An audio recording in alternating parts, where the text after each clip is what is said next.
Só parte Tiago diz assim: até quando, Senhor? Até quando, Senhor? Bem, só isso. A nossa geração hoje, eu quero falar sobre. Eu quero preparar você para a saída. Você já chapou tudo aqui no Paraná, só que você vai sair aqui e você vai encontrar uma realidade. Então eu quero que você tenha bem os pés no chão. Tem pessoas aqui que estão, eu conversei com muitos ontem aqui, estão alucinados já pelo chamado, né? Doidos para viver tudo que Deus tem. Outros estão, não sabem o que é isso. Chamado tal, será que Deus quer usar alguma coisa? A nossa geração hoje, até o nível de mensagens que nós temos ouvido ultimamente, ela tem entrado em direcionamento. Nós temos uma geração que está sendo preparada para receber bênçãos, uma geração que sabe conviver com as vitórias, mas uma grande maioria que não sabe lidar com frustrações, uma grande maioria que não sabe entender e viver e alcançar uma maturidade para ver o que ele chamava de dia ruim. Quando a água bate um pouquinho mais aqui no pescoço. E por isso que a gente vê tantas pessoas instáveis no reino. Conseguem viver e alegrar e cantar glória a Deus e aleluia. Quando a coisa está muito legal e as coisas estão caminhando bem, seja financeiramente, familiarmente, sentimentalmente, se quiser. Só que é só pintar um problema que se desespera. Não tem estrutura suficiente. Se uma coisa que tem batido lá na igreja, de Joinville, pastor Casas, e onde a gente tem passado, é trazer uma mentalidade, um entendimento para você alcançar uma maturidade cristã e saber conviver. Querido, a nossa caminhada, e eu creio em vitórias, os dons espirituais, meu Deus. Romanos 8,37, quem lembra desse texto lá? Eu acho lindo esse texto de Romanos 8, Paulo fala na igreja, diz assim: em Cristo nós somos mais do que vencedores. Ele tem um rio de revelação para nós. Graças a Deus, glórias a Deus por isso. Só que em vários momentos na Bíblia eu não vejo nenhum lugar, nenhum profeta, nem Jesus dizer assim: ó, vai ser tudo 100% legalzinho, nunca vai dar uma dor de cabeça, um problema, nunca vai dar nada de errado na sua vida. Mas tudo 100%. Você viu algum texto assim? Já leu? Não, pelo contrário, que palavra diz? Opa, saiu aqui um texto legal. João 16,33, né? É isso? No mundo passareis por aflições, mas tende bom ânimo, eu venci o mundo. Querido, todos os grandes homens e mulheres de Deus que fizeram história dessa nação e fora dela carregam nas suas costas marcas profundas, de muitas vezes desertos que pareciam intermináveis, de orações que oravam, e parece que Deus fazia um silêncio. Deus fala por da frente, por detrás, por do lado, por do outro, por não, querido. Todo mundo recebendo Deus. Silêncios intermináveis, problemas que pareciam ter fim. Porque o homem ele é refinado aonde? As provas, as dificuldades, no extremo. Então você entenda que talvez você não ouviu isso aqui ao longo do retiro. Porque quando eu orava agora de manhã, antes de ir para cá, o Senhor me dá uma mensagem e o Senhor fala muito claro no meu coração: prepare eles para a saída. Prepare eles para a saída, que agora encarar uma realidade ministerial, uma realidade chamada vão ter vitórias maravilhosas, momentos sobrenaturais, doideiras assim que você nem imagina, mas vai ter momento de lágrima, vai ter momento que você não vai saber nem para quem correr. E nessa hora, o que você faz? É tempo de prepararmos uma geração que vai aprender a conviver em ambas as situações. Como é que foi a vida de Paulo, gente? Cara, Paulo, leia lá 2 Coríntios 11, 23, ou 1 Coríntios, 2 Coríntios 11, 23, se não me engano, ou 1 Coríntios 11, 23, uma das duas aí. Eu sofri naufrágio, apanhei, nem um doido, não sei quantas quarentenas das 8 pelo Zoom, e isso e aquilo. Cara, meu Deus, assim, tragédia do ministério, se pelos versículos ali. Mas é legal quando ele fala da igreja de Filipos, fala aos Filipenses, ele fala: olha, eu aprendi a viver contente em toda e qualquer situação. Eu aprendi a ter fartura e dar glória a Deus, aleluia, por isso. Aprendi a padecer necessidade. Eu aprendi a viver o rompimento de Deus ministerial, mas aprendi a ter os dias na caverna. Eu aprendi a ter muito, aprendi a ter pouco. E quando você entende que você não serve Deus por circunstâncias, não porque Ele pode dar, mas porque Ele já fez na sua vida, você começa a entrar num novo nível ministerial, um novo nível de entendimento a respeito das coisas de Deus. A nossa geração é uma geração que se frustra muito fácil. Pessoas que ficam doentes muito fácil. Por quê? Porque só mensagens triunfalistas tem que ter, é claro, tem que ter. Às vezes nós somos levados a pregar só isso. Às vezes eu me pego assim, alguns meses pregando só sobre vitória, sobre uma vida abundante, amém? Só que são tempos. Só que ao mesmo tempo tem que encontrar um equilíbrio de volta e meia, pregar também. Existem tempos que você vai chorar. E aí? Esteja preparado para o que vier, porque o chamado é isso. É lágrimas. É como Neemias, uma arma na mão, né? E ali a outra fazendo o trabalho que tem que ser feito, servindo. Meu irmão, Deus quer te levar em lugares muito grandes. Falava com aquele menino ali, esse teu nome agora. Falava para ele: o teu chamado não está restrito a uma região. Quem sabe disso? Meu chamado não é só para Jerusalém, para Judéia, para Samaria, para só que entenda, quanto maior o chamado, maiores serão os desertos, maiores serão as provas, maiores serão os dias de dúvida, maiores serão os dias que você vai socar a parede e dizer: e até quando, Deus?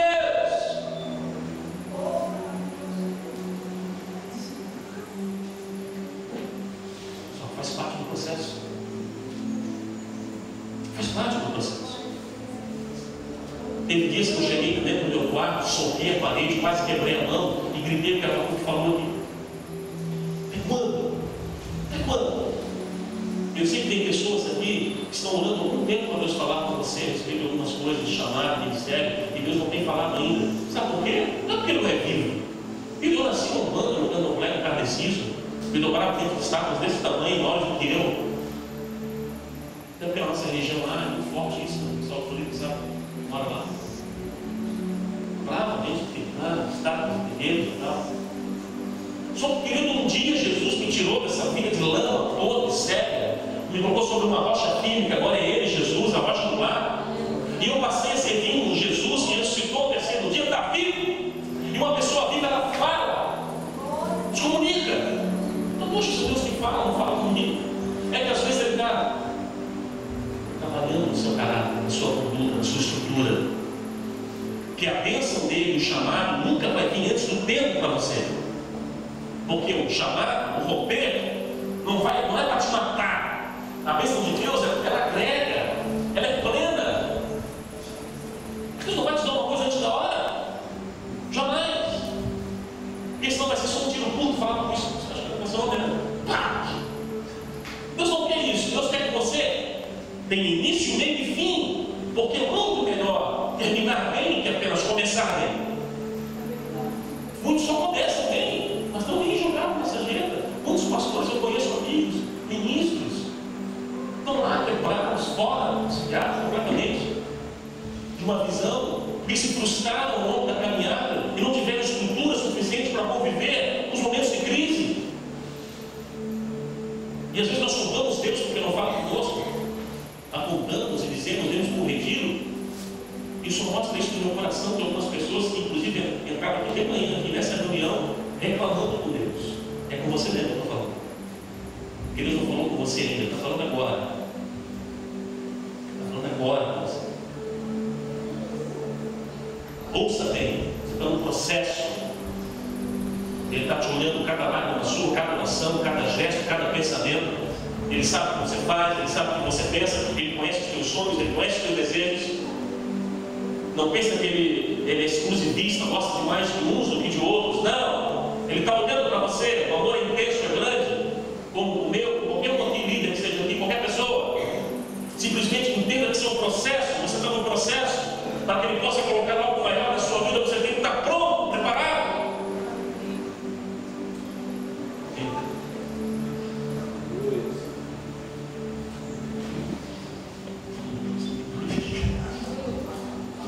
Não sei como vai terminar essa questão.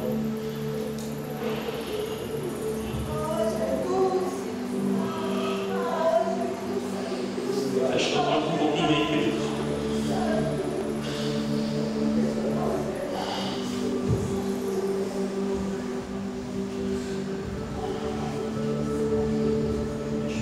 Mais forte agora.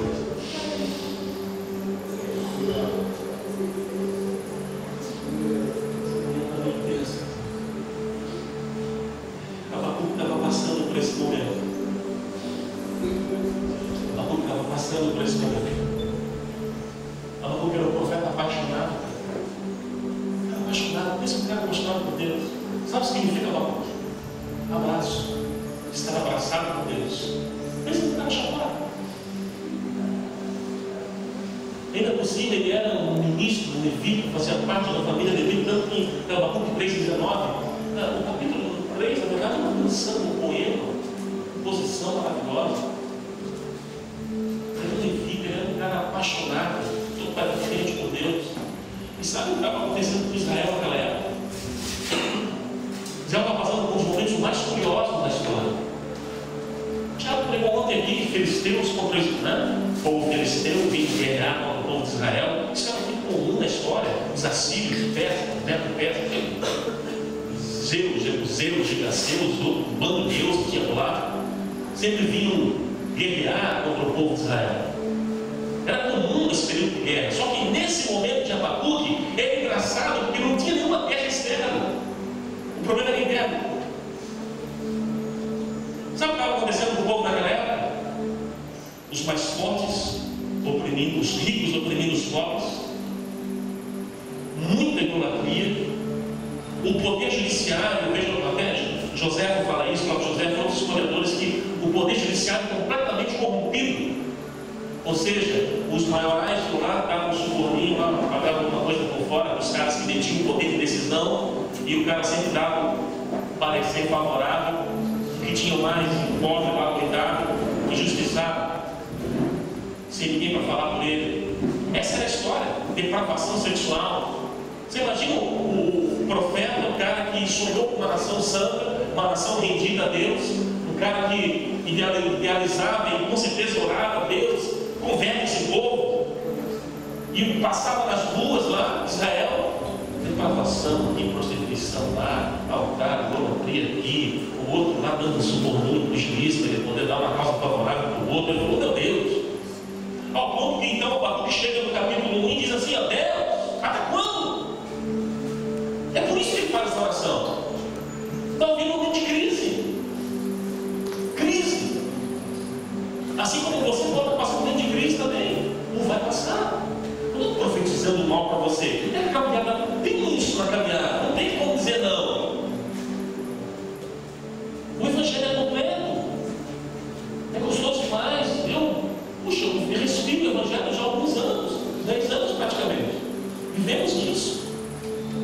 Às vezes são lutas diárias, às vezes é festa aqui numa área, às vezes é problema com familiares, às vezes é problemas financeiros, e lá tem uns 45, você não tem pá! Assim. Isso aqui é gostoso demais, não trocar isso por nada. Nada. Só que às vezes existem crises, momentos de dificuldade extrema, como o Abacuque estava fazendo, estava vivendo. E o que fazer em um momento como esse? O que fazer em um momento como esse? De crise, de dificuldade. É legal que Abacuque ele clama a Deus, que é dar pedir uma resposta para Deus. Está fazendo isso? Acho que essa parte você está, né? Tem uns que nem isso não fazem, né? Compartilha comigo do lado, da esquerda, da frente, de trás, e Deus, que é o único que pode resolver a situação, não fala com ele. Ele orou a Deus, pediu a Deus. Só que o problema não é você orar a Deus e pedir uma resposta para Deus. O problema é você estar disposto a ouvir o que ele tem para falar. Às vezes a gente faz algumas orações já, aquela inatada, que a gente já ora e pede uma resposta, e fala, Deus, faz assim, dessa maneira e tal. Você já até já marca para Deus como é que ele tem que fazer. Não, nós servimos um Deus multiforme. O que é a multiformidade de Deus? Tem várias maneiras de fazer, de agir, de falar. Ele pode vir com um tapa, derrubar tudo, pode vir com uma brisa suave, pode usar um profeta, pode usar uma situação, pode usar uma... Tem várias maneiras de agir, de falar, de fazer. É Deus. Você está disposto a ouvir o que Deus tem para falar? A forma. O que Ele está falando para você fazer? O que Ele está falando para você renunciar? Por que você não tem feito isso ainda? Por que você insiste em fazer uma coisa que sabe que não está no negócio? Por que você insiste fazendo a mesma terra, sendo que você já sabe qual é a direção que Ele quer que você faça, mas não insiste em algumas coisas? Para você experimentar tudo de Deus, você vai ter que entregar o seu tudo para Ele. Assim funciona, suas vontades, seus desejos, seus sonhos, o seu chamado. E tem muitas coisas que Deus não quer que você faça. Isso você vai descobrir quando Ele começar a mostrar e você dar razão para isso. Sabe? Porque Ele pediu uma resposta para Deus. Ó, Deus, é o seguinte: tem um monte de canalha em Israel, tem um monte de sacana, tem um monte de cara fazendo um monte de coisa. Vem, Senhor, e traga esses caras aqui. Foi essa oração de Abacuque. O que Deus respondeu para ele? Quem já leu o livro? Então tá bom. Capítulo 1, versículo 6 a 9, ele começa a falar de novo. Eu não vou lhe pedir tempo. Eu vou suscitar uma nação, os caldeus. Vou chamar os caldeus, olha, os caldeus pensam no povo brigador, cara robusto, forte, matador, só serial killer, cara que vinha e botava para quebrar. Então eu vou chamar esses caras, eu vou pedir para dar um pau a vocês. Qual é a resposta de Deus? Eles vão vir aqui e vão acabar com tudo. O que faz? O que ela faz? Não, peraí, isso não. Eu pedi uma resposta, mas não é essa. Não, peraí, não. Até que eles não são tão ruins assim, até que são bons assim. Pessoal, olha só, não, mas não tem. O profeta questiona a resposta de Deus, porque eles falam assim: não, a linguagem de Israel e a história conta isso, principalmente na época dos juízes, dos reis, para você ver. O povo entrava numa apostasia total, Deus mandava levantar uma nação, cerco apertava, aí ele se arrependeu de novo. Aí Deus vinha com uma providência, para o pai de amor, e sempre está no braço dele com arrependimento. Você vê, Deus suscita os caldeus, nação forte, arrumada. A Bíblia dele fala que é um povo matador, e o profeta leva um bairro com susto, mas essa era a direção de Deus. E às vezes nós não entendemos o trabalhar do Senhor. Nós não entendemos a maneira como Deus está fazendo a coisa, mas Ele está fazendo. Eu me lembro que no início do ano passado, o Senhor mandou a gente dar o nosso carrinho missionário de presente. Alguns irmãos que viram até aquela época, né? Lá na igreja. E quando eu fui dar o carro, um golzinho, o Senhor falou assim: você vai consertar a minha cidade. Eu falei: ah, Deus, então o Senhor vai dar uma treva no carro usado. Como pescador, deixa ele inteirinho, andável, né? Não está todo estragado, mas tem umas coisinhas assim para fazer. Eu falei: então Deus, manda os recursos, me apertado assim, Deus usa alguém, manda os recursos para eu poder arrumar ele, entregar ele bonitinho. Só ficava emperrando, estava conseguindo fazer muita pouca coisa com eles, tinha que trocar pneu, tudo, então eu arrumava lá um pescadorzinho, dois com eles, bem lento assim, eu queria dar de uma vez. Tá. Eu falei: Deus, eu preciso de uma resposta. Sabe qual foi a resposta que Deus me deu? A forma como eu queria que Deus respondesse era assim: levantar alguém no culto domingo à noite, ou num lugar que a gente vai ministrar. Pastor, obrigado. Grande estrela, obrigado. Um dia à noite, ou alguma coisa assim, lá, sentindo no coração: pastor, está abençoado com algo. Eu falei: amém, então eu vou lá e pá, faço o que tem que fazer. Sabe qual foi a forma que Deus usou? Eu estava entrando em casa, o carrinho lá no gol. Puxa, nunca bati ali. De repente me entrando, isso não bem tranquilo. Mas vem um cara e me dá uma paulada atrás. Você não tem ideia. Moeu. Assim, o cara, gurizão novo, vinha um sarrafo no carro, ele foi mexer no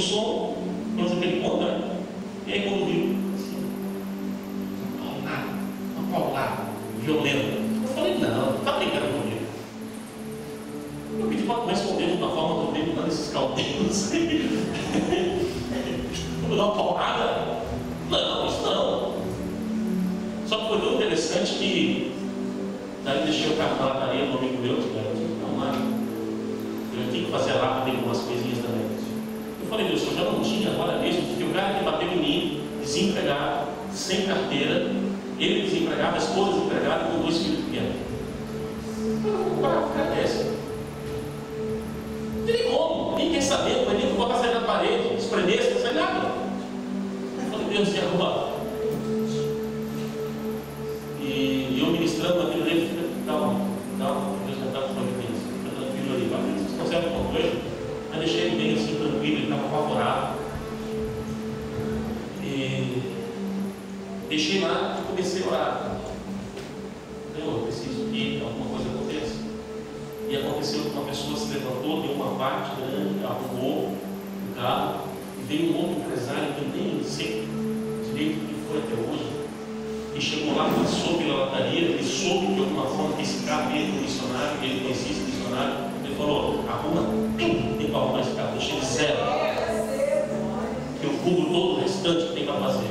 Querido, esses dias ele foi lá na igreja, o missionário, ele disse lá que ele estava dando umas missões da Bolívia. Meu Deus, o carro está bem melhor que estava na mão. Está bonitinho, para não. Meu Deus, se eu fosse arrumar, não ficaria tão bom. Mas assim, o Senhor chegou numa situação e falou assim, eu vou fazer da minha forma, tá? Então eu vou mandar o cara dar um pau lá atrás, você vai sentir um pouquinho as costas, porque não tira, né? Meio quebrado assim. Você vai sentir um pouquinho, mas é a minha forma de agilizar o processo, então você vai ficar enrolando para ele não dar mais carro. Então eu vou fazer da minha forma, tá bom? No início eu perrei, querido, então não fala comigo, que isso? Não. Vai ter uma crisezinha existencial lá em casa depois? Aí eu vou ver.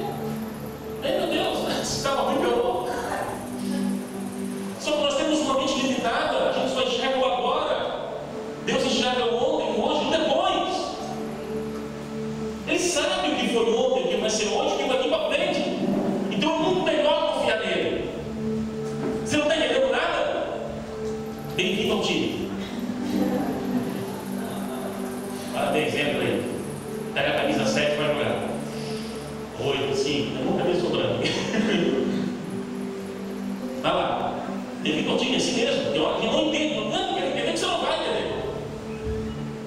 Não adianta. Aí você só murmura, sai da casinha, fica gravado no rádio lá, chega domingo à noite do grupo, se não falar comigo hoje, eu não vou mais na igreja, não volto mais. E fica bicudo, né? Não adianta isso, você não quer botar na parede, para. Quem nós somos? Miseráveis. Um monte de fardo, limitado, murmurador. É isso que é eu e você. Só que Ele é um Deus de amor, um Deus soberano, que Ele trabalha no seu tempo, na sua hora. Não tente viver, inclusive, o chamado antes do tempo. Eu já tentei viver isso várias vezes. E o Senhor chegar assim e falar comigo, você não está pronto, segura a onda, e eu ficar tudo. É que nem quando o pai diz para o filho, não pode, tá? Então não chega como. E a minha filhinha de 3 anos essa não veio, se ela tivesse que eu já teria visto dela, salvando algumas coisas, brincadeiras. Acalma assim, ela não está. Não está dançando tanto. Então, eu disse, você sabe, você não vai, ela fica lá, ela faz assim, eu falo alguma coisa, sabe?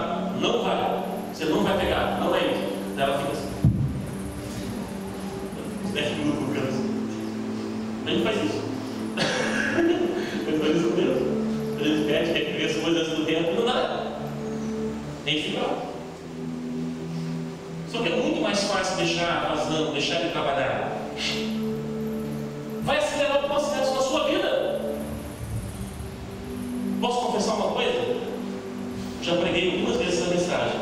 Até, acho que se não me engano, uns 2 anos atrás, no quarto-feira na Toré. Não dessa forma, mas alguma coisa parecida. Preguei várias vezes essa mensagem. Só que em muitas delas eu preguei com o coração de Abacuque capítulo 1 e não com o coração de Abacuque capítulo 2. E hoje eu estava lá atrás e falei assim, Deus, que bom. Hoje eu estou pregando com o coração lá no capítulo 3, não com o coração do capítulo 1.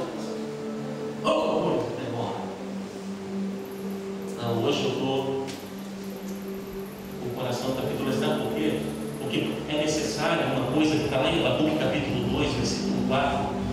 Alguém quer achar para mim rapidinho aí? Abacuque 2, capítulo 4. Quem está bem aberto? Tá?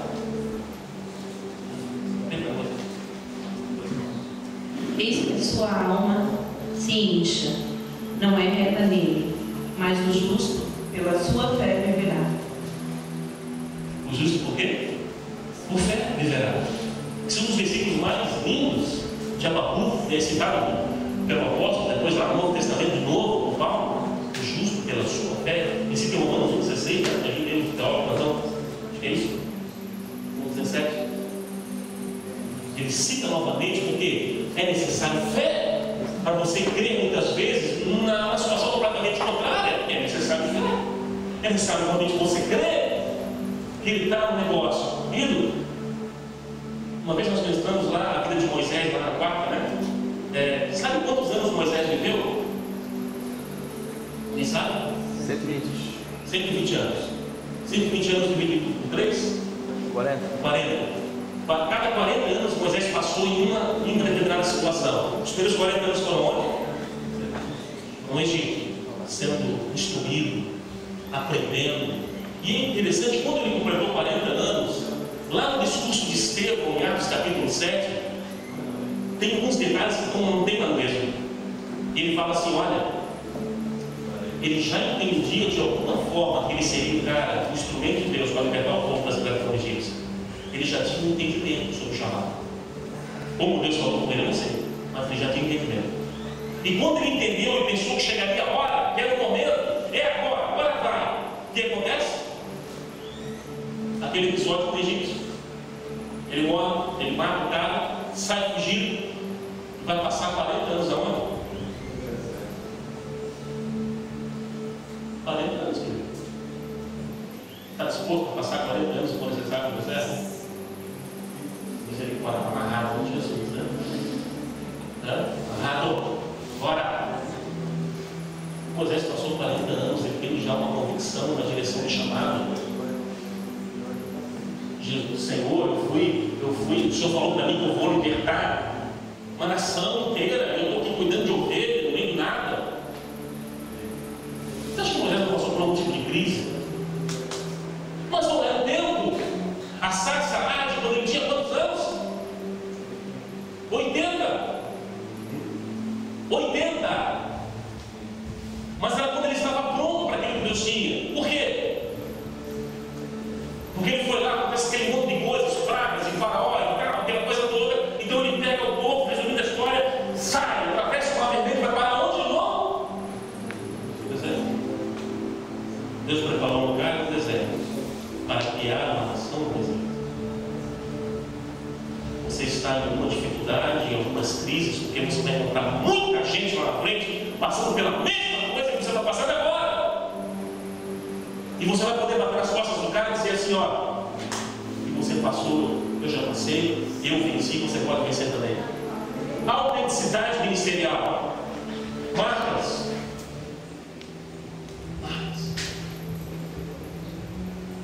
Quando Abacuque entende que é por fé e que ele tinha que confiar em Deus, aí ele solta no capítulo 3. Deus. Uma das maiores expressões de adoração que tem na Bíblia. Eu amo demais o Abacuque 3, 17, 18. Eu amo demais. As maiores expressões. O profeta abre o seu coração, mesmo o pau comendo lá, as caldeiras, é com fé, ainda que a fogueira não floresça. Nem haja fruto da vida, e o produto da oliveira minha. Os campos não produzem alimento, os gados sejam arrebatados lá, e as ovelhas também do aflito. Versículo 18: mas todavia eu me alegrarei no Senhor e exultarei no Deus da minha salvação. Ele entendeu que o chamado, ele não entendeu que não era por circunstâncias que ele servia a Deus. Pode chover canivete, pode fazer sol, pode dar trovoada, não tem problema, ainda que a fogueira não floresça. Eu continuaria adorando o Senhor e caminhando e buscando o meu chamado. Faça e tenha que pagar o preço que tiver que pagar. Eu vou atrás dele.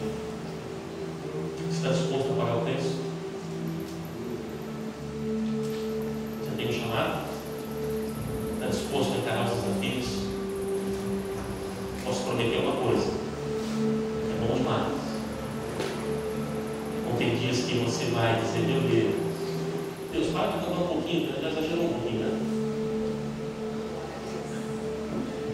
Ou você vai chamar mais uns 3, 4 para ajudar a ministrar contigo as mesas. Mas vai ter um momento com o outro que vai dar umas crises. E você não pode mudar a sua oração ou a sua vida com Deus. A coisa está apertando para você, aperta para você que começa a adorar. Começa a dizer: Senhor, ainda que a figueira não floresça, ainda que aconteça o que vai acontecer, eu estou disposto aqui para te adorar. Amém?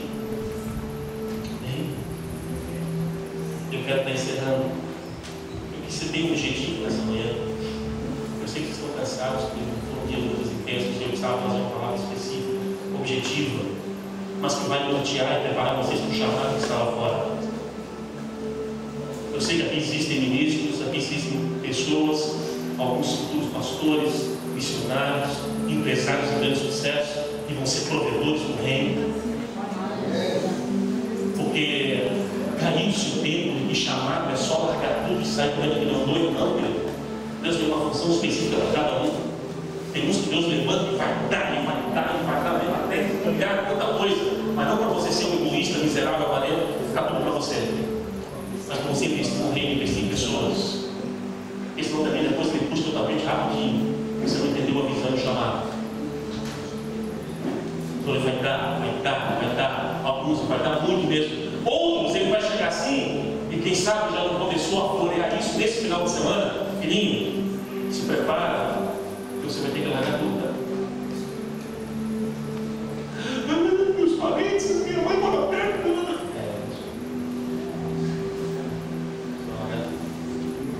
A minha filhinha Sara, desde quando ela estava no ventre, o Senhor tem falado para nós: vocês vão criar, vocês vão cuidar dela, depois vocês vão ver ela muito pouco.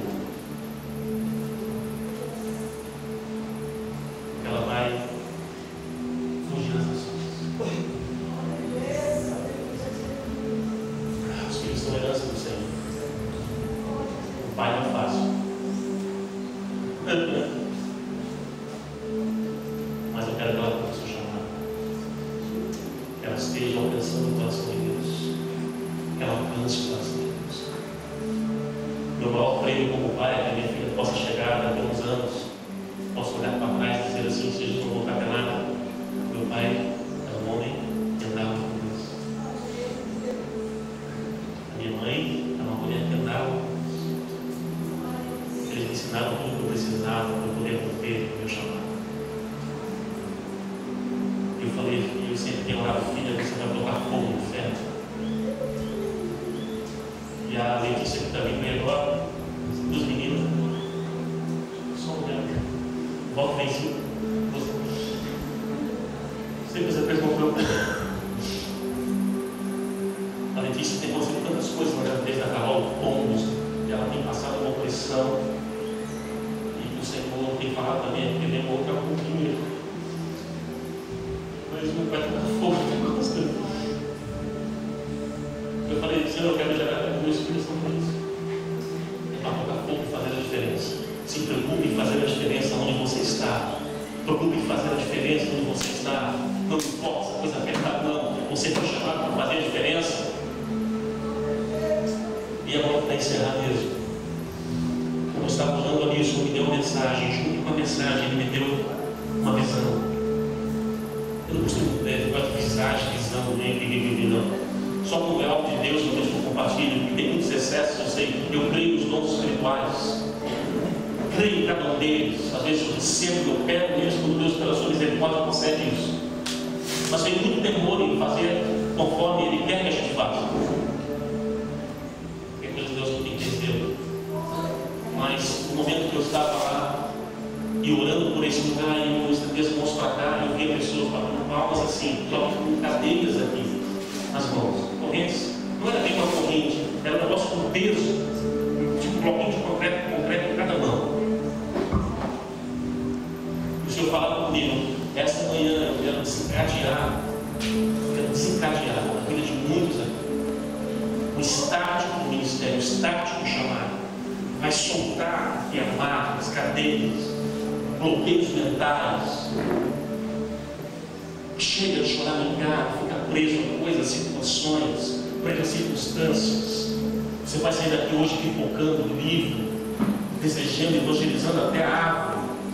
Filho, meus primeiros ouvintes foram um armário e uma árvore. Quando a minha esposa casou comigo, eu ficava pregando o dia inteiro sozinho dentro do quarto, e aí eu ficava ali, eu botava o armário e a vassoura, eu ficava pregando para elas. A minha esposa assim, meu Deus, eu casei com um louco. O que eu estou fazendo? Casei com um louco. Hoje ela já viu que é normal. Eu continuo fazendo isso. Eu pregando sozinho ali em casa. Mas aquela vassoura tinha um coração muito bom. Eu casei com Jesus e eu fiz um apelo várias vezes. Tudo que eu faço. Nem uma marca. Um dia eu bateu um vento, a marca abriu uma porta da bomba. Mas ele fez alguma coisa.